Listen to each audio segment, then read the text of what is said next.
ఇక వెలుగు పేపర్ తీసుకున్నట్టయితే శుక్రవారం పార్లమెంట్ ఆవరణలో CM Revanth, KC Venugopal, PC chief Mahesh ఎంపీలు కూడా పోతా ఉన్నారట. త్వరలో మంత్రివర్గ విస్తరణ, నామినేట్ 4 పదవుల భర్తీకి కాంగ్రెస్ హైకమాండ్ గ్రీన్ సిగ్నల్ అట.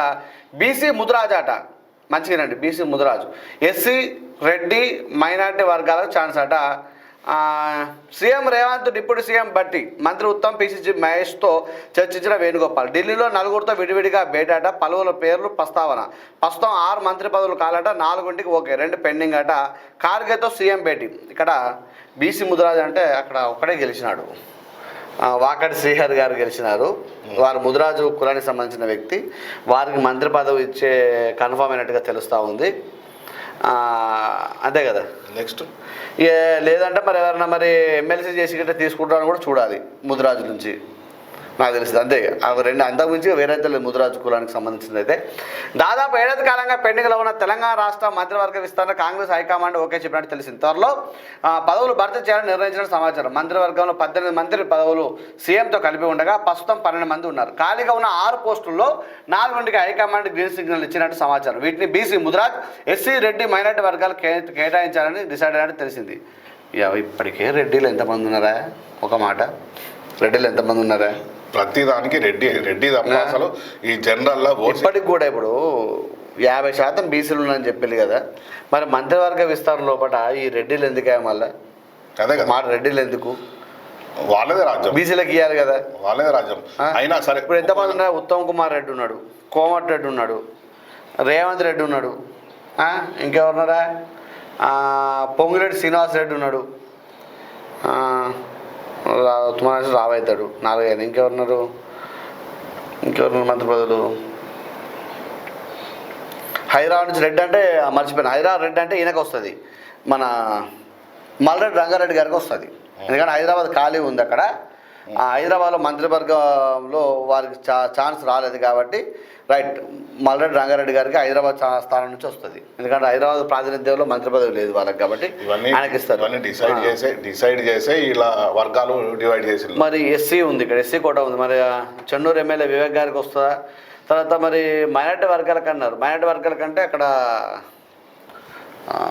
షబీర్ అలీ గారు ఉన్నారు. కానీ మరి ఎస్సీ ఇక్కడ అంటే చెన్నూరుగా వివేక్ సార్కి ఇస్తే మరి ప్రేమ్ సాగర్ రావు గారికి నెక్స్ట్ ఛాన్సా? నెక్స్ట్ 2 ఓటెన్ కథం హాంపట్. అప్పటికి 3 సంవత్సరాలు అయిపోతుంది, ఇంకొక సంవత్సరం ఉంటుంది. ఇప్పుడు ఆల్రెడీ 1.5 సంవత్సరాలు 2 సంవత్సరాలు దగ్గర పడ్డది. ఈ కంప్లీట్ అయ్యే వరకు ఆయన 6 నెలలు అవుతుంది. ఈ ఎలక్షన్లు అని అవని ఇవని ఆయన 6 నెలలు అవుతుంది. 2 సంవత్సరాలు, ఇంకో 2 ఉన్నాయి కదా. ఇక ఇక్కడ చూడొచ్చు, 5వ పదవి గురించి కూడా చర్చ జరుగుతుంది. దీన్ని విలమ వర్గానికి ఛాన్స్ ఇవ్వచ్చు అన్న ప్రచారం నడుస్తుందట. ప్రేమ్ సాగర్ రావు గారికి కూడా ఇవ్వచ్చని ఛాన్స్ నడుస్తుందట.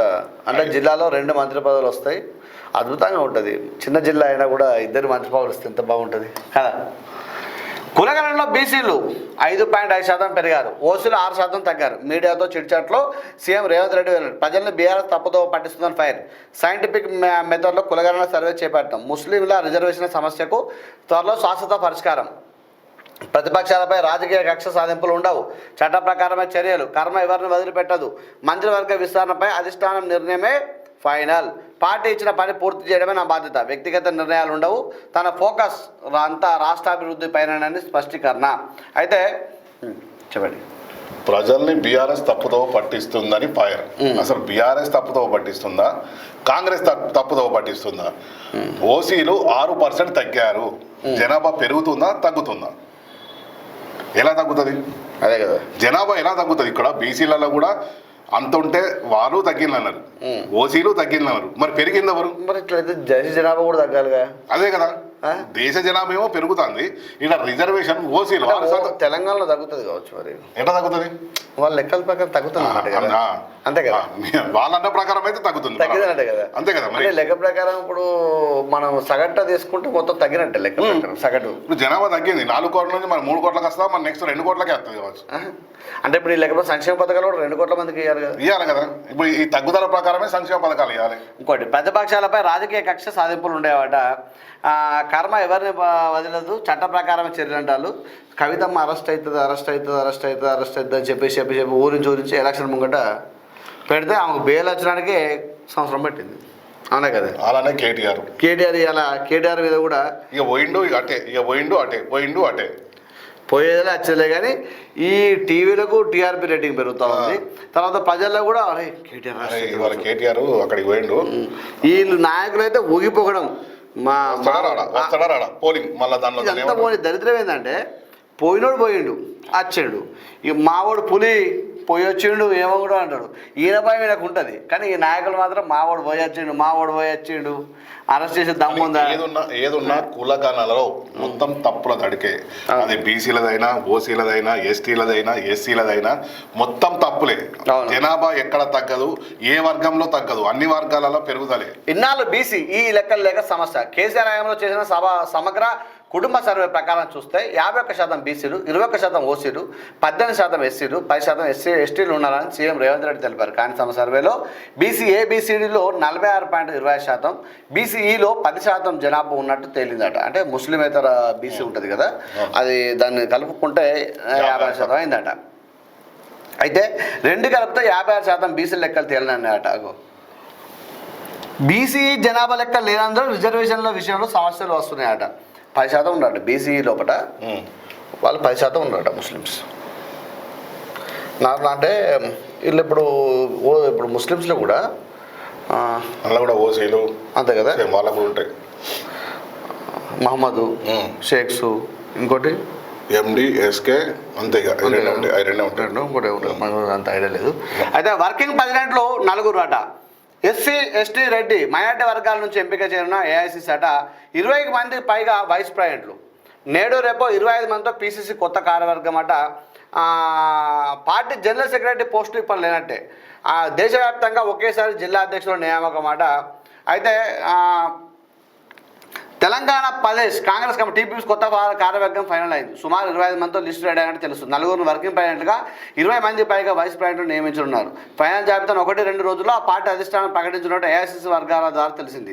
కొత్త కార్యవర్గం కోసం party general secretary KC Venugopal రాష్ట్ర ముఖ్య నేతల నుంచి పలువురు పేర్లను తీసుకున్నారు. ఈ జాబితాలోని పేర్లను మల్లికార్జున ఖార్గే ఆమోద ముద్ర వేయగానే కొత్త కార్యవర్గం కొలువుదీరనుందట. చూసినా కొత్త రేషన్ కార్డులను మీ సేవలను దరఖాస్తులు పేరు, అడ్రస్, ఇతర మార్పుల అప్డేట్కు ఛాన్స్ అట. ఇప్పుడు మళ్ళీ సర్వే చేసిళ్ళు, మళ్ళీ దరఖాస్తులు స్వీకరణ చేసిళ్ళు, ఆఖరికి అయితే మళ్ళీ మీ సేవలో తప్పి మేము ఫస్ట్ రోజు చెప్పినాం. ఫస్ట్ నుంచి మనం ఇక్కడ ఇదే స్టేజ్ మీద ఇక్కడ ఈ వేదిక ద్వారా మేము చెప్పినామని ఇదంతా పంచాయతీ బంద్ చేసి మీ సేవల అప్లికేషన్ తీసుకోవచ్చని చెప్పినాం. మళ్ళా ఇక చుట్టూ గీడ తినే అన్నానికి గిట్ల తిరగచ్చి మళ్ళీ గీడ తినిపించిండు. మళ్ళీ కదా మీ సేవకి వచ్చింది కదా. కాదు ఇక్కడ ఏం జరిగింది, నెల రోజులు కాలయాపన టైం.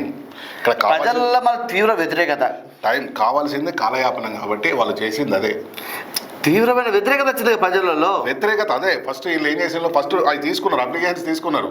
ఫస్ట్ అయితే టైం తీసుకున్నాక 1-2 గడిచిన తర్వాత మీ సేవకి ఇద్దాం. మీ సేవకి ఇచ్చినప్పుడు ఏమవుతుంది, సర్వర్ డౌన్, ఇంటర్నెట్ లేదు, లింకులు లేవు, అది మళ్ళీ ఒక 2 నెలలు. అరే అయితే మీ సేవల అప్లికేషన్ అట వెళ్ళండి, పేరు మార్పులు చేర్పులు కూడా ఉంటాయట.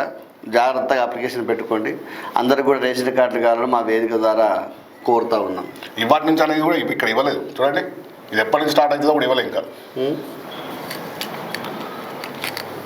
లోపల చూడాలి సార్. ఫోన్ ఎత్తద్దు, మళ్ళీ చేయొద్దు. మిస్ కాల్స్తో అకౌంట్ హ్యాక్, సైబర్ నేరగాల కొత్త మోసం.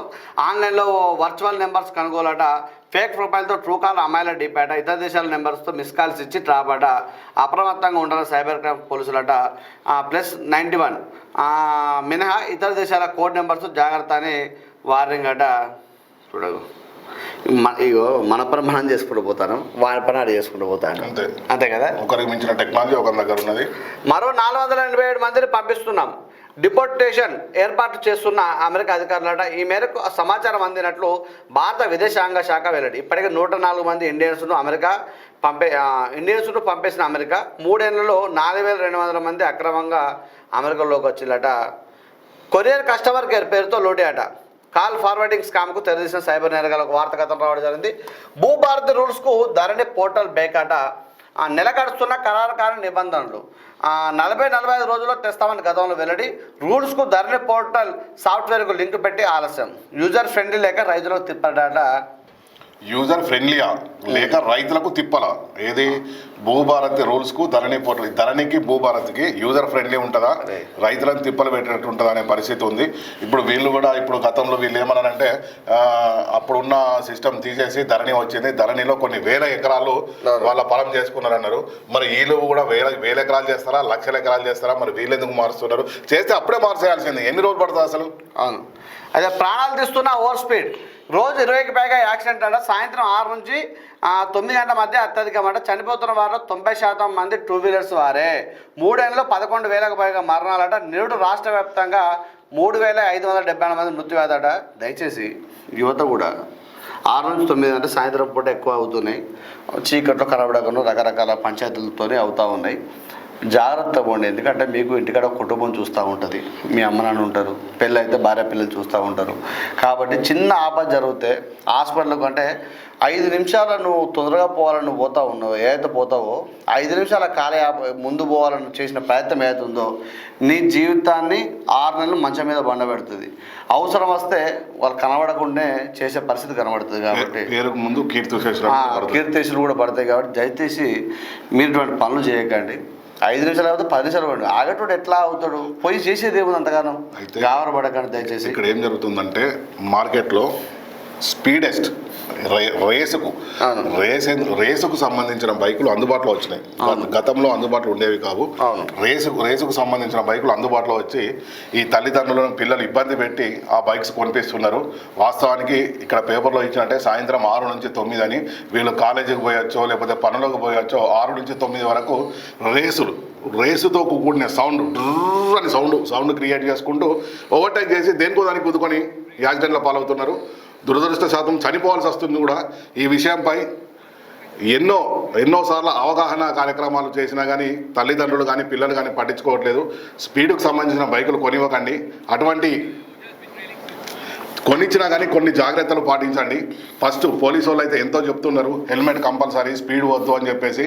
అయినా వారి మాట పట్టించుకోకుండా వేగం ప్రమాదకరం.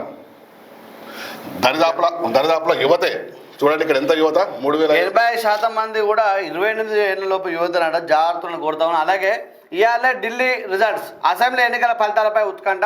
4వ పవర్ మాదే అంటున్న 20 ఏళ్ల తర్వాత అధికారంపై బీజేపీ ధీమా. 19 కేంద్రాల్లో కౌంటింగ్ అట. 3 అంచెల భద్రత. 8 గంటల నుంచే కౌంటింగ్ ప్రారంభం అట. ఈ విషయం లోపల ఢిల్లీ లోపల నార్మల్గా బీజేపీ ప్రభావం చూపుతున్నట్టు తెలుస్తూ ఉంది. అక్కడ చూడొచ్చు. ఇక్కడ బీజేపీ ఢిల్లీ లోపల 70 స్థానాలకు పోలింగ్ జరిగితే బీజేపీ 43+ చూపెడతా ఉంది. ఆపచ్చి 27 స్థానాలకు చూపెడతా ఉంది. కాంగ్రెస్ పార్టీ అక్కడ ఖాతా తెరవనట్టుగా ఇక్కడ చూపెడతా ఉంది. పూర్తిగా ఏదైతే ఉందో మ్యాజిక్ ఫిగర్ 36 కావాలి. ఇక్కడ మ్యాజిక్ ఫిగర్ దాటిపోయి కూడా ఇక్కడ బీజేపీ పార్టీ 43 స్థానాలు ఏదైతే ఉందో అధికం 43 స్థానం అంటే ఒక 7 స్థానాలు ఎక్కువగా చూపెడతా ఉంది. ఇప్పుడే కౌంటింగ్ స్టార్ట్ అయింది కాబట్టి మధ్యాహ్నం వరకు పూర్తిగా తెలిసిపోతా ఉంది. ఇప్పుడైతే బీజేపీ పార్టీ పూర్తిగా లీడింగ్లో ఉన్నది. ఇక్కడ మిగతా ఏదైతే ఉందో ఇక్కడ ఎగ్జిట్ పోల్స్ ఏవైతే చెప్పినాయో దానిలో భాగంగా పూర్తిగా ఇక్కడ ఆమ్ ఆద్మీ పార్టీ 27 స్థానాల నుంచి 30 స్థానాల వరకే పరిమితం అయిపోయింది. బీజేపీ పార్టీ మాత్రమే 40 స్థానాలు. అంటే అక్కడ ఢిల్లీలో 27 సంవత్సరాల తర్వాత అక్కడ బీజేపీ పార్టీ అధికారంలోకి రాబోతూ ఉంది.